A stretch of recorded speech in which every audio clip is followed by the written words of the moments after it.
So we have a hotfix that also makes some balance changes for Into the Dead. Hey folks, it's been Whirlwind launch week. Thank you so much for everyone who's bought the game, left a review, chat in the forums, etc. We've carefully been reading through all of the comments and suggestions. One of the major themes of feedback we've been receiving is around weapon durability or lack thereof. Weapon durability is an integral part of the gameplay, and any changes we have to make have to be carefully balanced. Currently, weapons have a lower durability, but they're also easier to find and craft. So when we look to adjust things like durability, we also have to look at other areas of the game. So this is interesting. They're changing weapon durability. Well, they currently have changed it. Currently, the design team are looking at weapons and combat as a larger body of holistic work for future updates. So they made a few changes. So the first one extended the durability of all weapons. I actually didn't find weapon durability to be an issue. I kind of took the game as, like, there are a lot of weapons everywhere. You just pick up a weapon, you go to town, you fight things, and so on. But I guess a lot of people were complaining about the weapon durability. So they adjusted it, they improved it for all weapons. Adjusted the damage and durability tier of the rake, spiked plank, shovel, lead pipe, crowbar, and pipe wrench. Now, obviously, of these, like the crowbar and pipe wrench probably should last for a long time. So I guess we're going to see how many hits it takes or how many kills it takes before these breaks. This is very interesting. Reduced the drop rate of weapons and loot. So in order to balance out these improved durability weapons, they now drop less often, with larger reductions for higher damage and durability weapons. So now there's going to be like straight up good melee weapons that might be able to last you a while. I'm curious to see how many hits, how much combat these new weapons can take. Well, these like updated weapons can take. So I guess we'll find out pretty soon. Increased the material and time requirements for crafting weapons. Now this makes sense because if weapons last longer, now I don't know if they doubled the durability, if they tripled it, if they increased it by like 30%. I guess we'll find out soon. And then also grounded executions no longer consume durability. So this is interesting. One of the things that I would do sometimes is I would unequip my weapon if I had the opportunity, like my melee weapon, to then get a stomp kill on grounded enemies for grounded execution. So this is just a nice quality of life feature that you can just always go for it. So this is kind of nice. And then there's also other patch notes as well. Fixed number of issues with zombie behavior in Precinct, Springwood Drive, a bunch of different maps. The hospital, the gas station, Valley Records. Zombies should no longer patrol in the background, crawl out from places they shouldn't. That's good, because that happened to me. I actually lost Penny from this. A zombie that was in the background walking around like attacked me or something, and then all of a sudden I got like stuck and I like barely died. It was like a whole thing. But that's a good fix. Fixed issue where locations could repopulate with zombies. Oh, interesting. So they actually want us to be able to completely clear out areas. I thought that was just like a feature of the game that like zombies would kind of wander in. So that's cool that that's like you clear it out and it's cleared. So then you can just send people to loot and whatever. Fix an issue where zombies don't populate at some locations if you move shelters without using a vantage point. I have noticed that certain locations don't have zombies randomly, but it hasn't happened often. Fix issue where zombie runs into a fence and container yard. Is that the zombie that's chilling out there when you hop over? I don't really know what that issue is. Fixed issue where zombie cannot be near survivors to run in the doors container yard. They're concentrating now. What? They're concentrating. Fix an issue patrolling zombie in the background of Walton. This was the one that I had in the taxi depot. It was in the background. It was like walking through a car. Fix the issue where killing zombies in front of saloon doors and 30-aught can eventually block survivors. Oh, that's weird.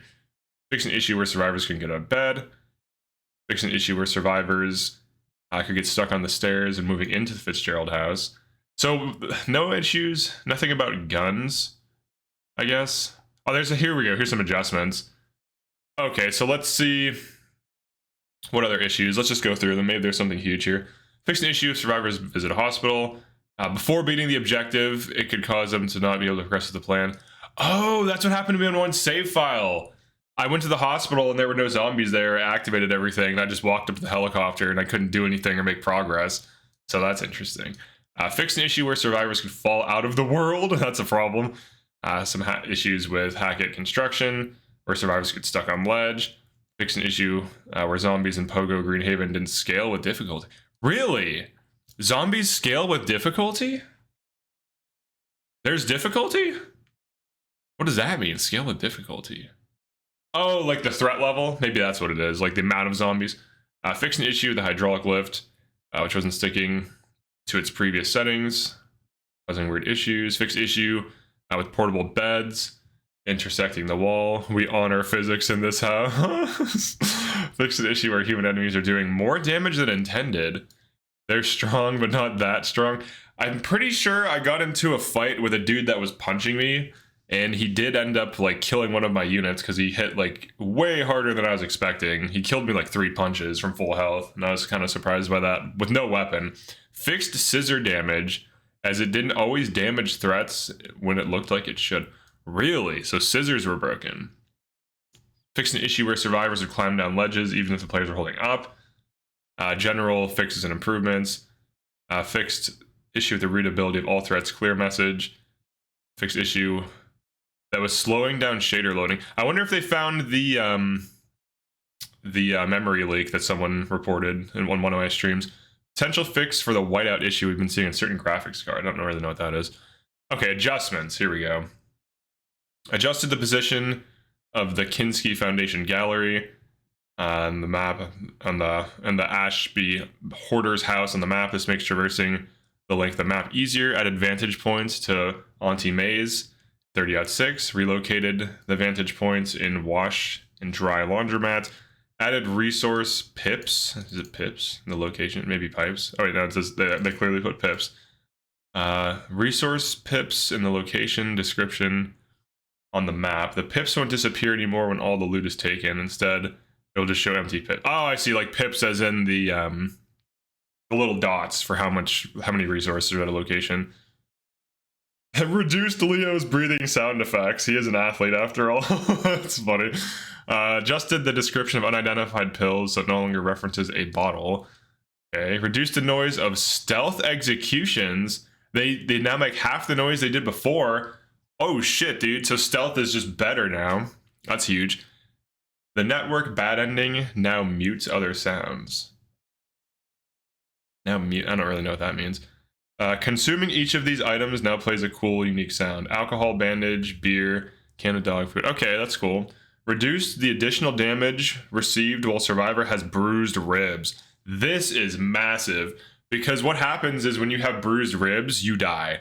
If you're bruised ribs and you get hit, you take insane damage and you're probably gonna die. So if you ever get bruised ribs, or at least before, you would always just want to immediately leave because the chance that you just eat some stray hit and die is just way too high. So you just want to escape and get out. And honestly, it wasn't really that big of a deal. I kind of was fine with it. I feel like if you're playing in such a dangerous, reckless way that you're almost dead, you probably should have to risk something. And like you can play around it, you can still loot, you can be careful. All right, flesh wound is now less likely to happen. Dang, dude, these are 2 huge buffs to the player. Reduced the additional damage is no longer a thing. Or no, they reduced it. They didn't get rid of it, they reduced it. And then flesh wound is less likely. Stealth attacks are better. Aligned the state icons to the bottom of the stamina bar without scavenging. That's cool. Localized pause text, cool. Removed extra glyph from reported bug. Optimization pass at Old Ballad. So this is a pretty good fix. This, you know, some basic things. I like the weapon durability changes. I like that it's more of a commitment now because I was just like pumping out weapons and, you know, now that you actually have to kind of commit to it, it's more resources to craft the weapon. The weapons have higher durability. I am curious to see how much higher the durability is. It says for all weapons. So does that mean like does broken bottles still break in 1 stealth kill? Does scissors still break in 1 stealth kill? How many additional hits are we talking? How many additional stealth kills are we talking? The ground execution is huge because even just this gives you more durability because every ground execution consumes like so much durability. And now that it does nothing and they have higher durability, this is pretty crazy. We could see, you know, some substantial melee weapon changes. Now also they extended how long it takes to craft. I'm assuming it'll take 2 blocks instead of 1 to craft weapons. So increased material cost, time requirement for crafting weapons. So I would think it's 2. If it's 3, that's crazy, but I guess we'll find out. So thank you for checking this out. Definitely drop a comment if I missed anything, or let me know what your thoughts are on this update. And that is it for this one. I'll see you next one. Peace.